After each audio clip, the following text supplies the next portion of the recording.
Hello and welcome. I'm super excited to share with you some of the most fun, simple activities that will help boost your child's developmental skills. This selection of seasonally themed activities focuses on practicing a variety of skills that occupational therapists support children with. For example, fine motor skills, eye-hand coordination, handwriting, sensory processing, and strength. Another area that these skills address is called executive functioning, which is another name for higher level cognitive skills, such as being able to pay attention, organization, following directions, and sequencing. My name is Jessica McMurdy. I'm a pediatric occupational therapist from playitforwardtherapy.net and also the founder of Stepping Stones Therapy Network. Be sure to stay to the end where I'll share all the links and the tutorials that you'll need to get started. Now, all of these activities have been OT tested and kid approved.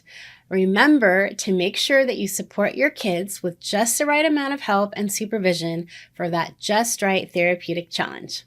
Let's get started.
You can find the links to all the tutorials and the activity ideas in the description. Have fun!